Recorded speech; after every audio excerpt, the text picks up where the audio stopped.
শহীদ কারা? শহীদি মৃত্যুর কোনো আলামত আছে কিনা? শহীদ এর ব্যাপারে অসংখ্য হাদিস আসছে। রাসূল করিম সাল্লাল্লাহু আলাইহি সাল্লাম বলেছেন, পেটের কিরায় যারা মারা যায় তারা শহীদ। বুঝে নাই? কিসের ব্যথা? পেট ব্যথায়। আল্লাহ রাসূল বলেছেন, পেটের ব্যথায় যারা মারা যায় তারা শহীদ। পানিতে ডুবে যারা মারা যায় তারা শহীদ। আগুনে পুড়ে যারা মারা যায় তারা শহীদ। মাটি চাপা পড়ে যারা মারা যায় তারা শহীদ। অজানা রোগে যারা মারা যায় তারা শহীদ। অচেনা রোগে মহামারীতে যারা মারা যায় তারা শহীদ। নিজের সম্পদ রক্ষা করতে যায় যারা মারা যায় তারা শহীদ। যারা নিজের অধিকার আদায় করতে যায় মারা যায় তারা শহীদ। আল্লাহর জমিনে আল্লাহর দ্বীন কায়েম করার আন্দোলনে যারা মারা যায় তারাও শহীদ। যেই মহিলা প্রসব বেদনায় মারা গেছে, বাচ্চা জন্ম দিতে যায় মারা গেছে, আল্লাহর নবী বলেন ওই মহিলাও শহীদ। সুবহানাল্লাহ পড়েন। আপনার বাড়িতে ডাকাইত আসছে, আপনার মাল নিয়ে যাবে, সম্পদ নিয়ে যাবে। ডাকাইত হাত থেকে সম্পদ বাঁচাইতে যে আপ্রাণ চেষ্টা করছেন, ডাকাইত আপনাকে হত্যা করেছে, আপনাকে মৃত বলা যাবে না, এই লোকটাও শহীদ।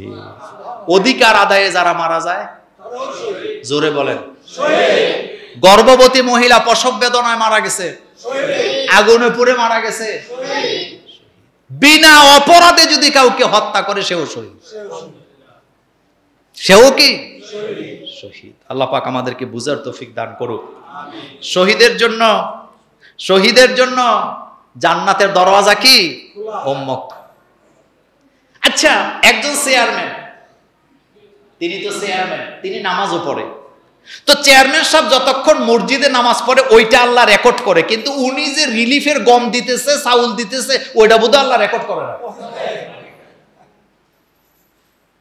একজন এমপি সাহেব একটা ব্রিজ উদ্বোধন করার জন্য আসছেন।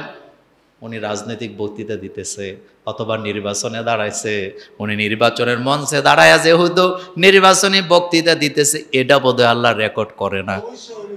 আসতে কইছেন না? না, এটা রেকর্ড করে না।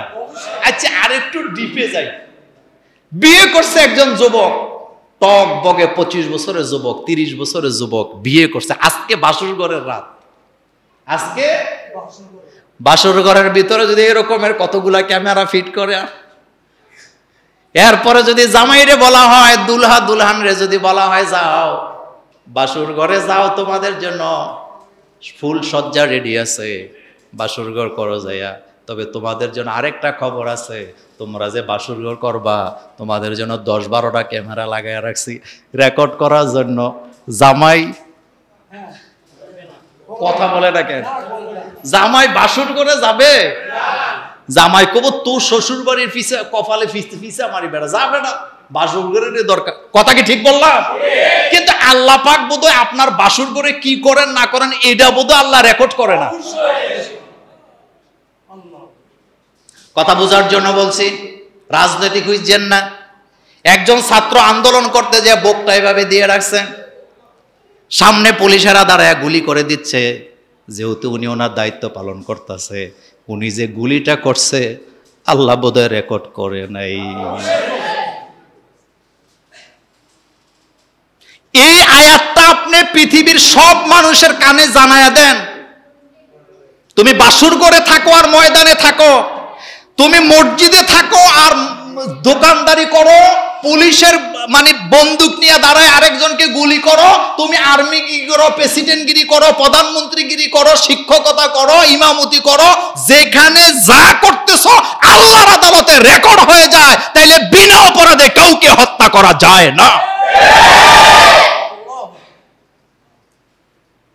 কারণ আপনার মাথায় সবার আগে আসবে আমি যে এটা করতেছি এটা রেকর্ড করতেছে কে? সেম আপনি যদি রাষ্ট্রীয় সম্পদ নষ্ট করতে যান, এটাও আপনার মনে আসবে যে আমি যে এটা ভাঙতেছি এটা রেকর্ড করে কে? এই রেকর্ড কিন্তু বন্ধ হয় না, চার্জ দেওয়া লাগে না। ক্যামেরা কিন্তু বন্ধ হয়, চার্জ দেওয়া লাগে ব্যাটারি। আবার এই ক্যামেরাগুলার মেমোরি একটা সময় ফিল আপ হয়ে যায়, কিন্তু আল্লাহ রব্বুল আলামিনের মেমোরি কখনো ফিল আপ হয় না। এটা কখনো সমাপ্তি ঘটে না, মৃত্যু আসে না যতক্ষণ আপনাদের রেকর্ডে বন্ধ হয় না ততক্ষণ। আমি এই বিষয়ের উপর আপনাকে আলাদা আরেকদিন একটা আলোচনা দেব, এটা আমি এখানে ছেড়ে দিলাম। আমি তাওবা নিয়ে কথা বলছিলাম, তো বুঝাইতে চাইলাম পুলিশে চাকরি করেন আর যেই চাকরি করেন, আপনার মাথায় যদি এটা থাকে যে আমি যা করতেছি আল্লাহ আমারটা রেকর্ড করতেছেন, তাহলে জোহরের নামাজ জামাতে পইরা টেবিলে গিয়ে আপনি টেবিলের নিচে দিয়া আপনি কখনো ঘুষের টাকা গ্রহণ করতে পারতেন না, আপনি নিরপরাধ মানুষের উপর অত্যাচার করতে পারতেন না। রাসূল করিম সাল্লাল্লাহু আলাইহি ওয়াসাল্লাম তাওবার গুরুত্ব বুঝাইতে যে একটা হাদিস বললেন, সহিহ মুসলিমের হাদিস। হযরত আবু হুরায়রা রাদিয়াল্লাহু তাআলা আনহু বলেন, রাসূল করিম সাল্লাল্লাহু আলাইহি ওয়াসাল্লাম বলেছেন, যেই সত্তার হাতে আমার জীবন, আমি সে আল্লাহর নামে কসম করে বলছি, তোমরা যদি গুনাহ না করতে আল্লাহ তোমাদের উপরে নারাজ হয়ে যেত, কারণ তোমরা তো তাওবাও করতা না। এই জন্য বান্দা যখন আল্লাহর কাছে ক্ষমা চায় আল্লাহ অনেক খুশি হয়ে যায়। আপনি অনেক গুনাহ করছেন, অনেক গুনাহ, আপনার গুনার কোনো শেষ নাই, এগুলা মানুষের কাছে বইলেন না। এরকম বলে কি না? এরকম বলুন না, লোক আছে না আগে খুব খারাপ আছে না, তো এটা আপনাকে বলতে বলছে কে? আপনি নিজে খারাপ ছিলেন এটা যেমন বলা যাবে না, আরেকটা লোক আগে খারাপ ছিল এখন ভালো হয়ে গেছে, অতীতের গুনার জন্য তাকে খোঁটাও দেয়া যাবে। সহিহ মুসলিমের হাদিসে, সুনানে আবু দাউদের হাদিসে আসছে, রাসূল করিম সাল্লাল্লাহু আলাইহি ওয়াসাল্লাম বলেছেন, অতীতের কোনো পাপের কারণে আল্লাহর কোনো বান্দাকে তুমি খোঁটা দিও না, কারণ হতে পারে গোপনে গোপনে তাওবা করে সে আল্লাহর প্রিয় বান্দায় পরিণত হয়েছে।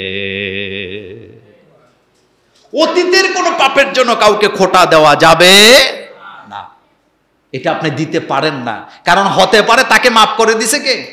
হতে পারে সে তাওবা করে আল্লাহর কাছে আপনার চাইতে আরো প্রিয় বান্দায় পরিণত হয়ে গেছে।